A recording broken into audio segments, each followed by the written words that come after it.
দিল্লিতে ভূপেন্দ্র যাদবের বাড়িতে তৃণমূলের বিক্ষুব্ধ সাংসদ যারা ইতিমধ্যেই তাদের সুর আমরা দেখেছি একেবারে বেসুরো হয়েছে।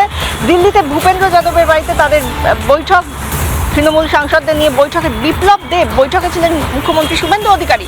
বিজেপির বৈঠকে 11 তৃণমূল সাংসদ, বৈঠকে কাকলি ঘোষ দস্তিদার, প্রসূন ব্যানার্জি, শতাব্দী রায়, অসিত মাল, বাপি হালদার, জুন মালিয়া, জগদীশ চন্দ্র বসুনিয়া, কালীপদ সরেন, অরূপ চক্রবর্তী, পার্থ ভৌমিক, শর্মিলা সরকার। বিধানসভার পর এবার সংসদেও তৃণমূলে ভাঙন। তৃণমূল কংগ্রেস এই মুহূর্তে যথেষ্ট অস্বস্তিতে রয়েছে। অস্বস্তির কারণ হচ্ছে যে একদিকে পরিষদীয় দলে বড় ভাঙন ধরেছে, সংসদীয় দলের যারা রয়েছেন তারা গোপন বৈঠক করছেন, ভূপেন্দ্র যাদবের বাড়িতে বৈঠক করছেন, 20 জন সই করেছেন, সেই সইয়ে চিঠি চলে যাচ্ছে সরাসরি একেবারে লোকসভার স্পিকারের কাছে। এই যাবতীয় গোটা বিষয় নিয়ে কিন্তু তৃণমূল অস্বস্তিতে। অভিষেক বন্দ্যোপাধ্যায়, মমতা বন্দ্যোপাধ্যায়রা তারা এই মুহূর্তে রয়েছেন দিল্লিতে, সেখানে কেউ যাচ্ছেন না, অথচ গোপন বৈঠক করছেন।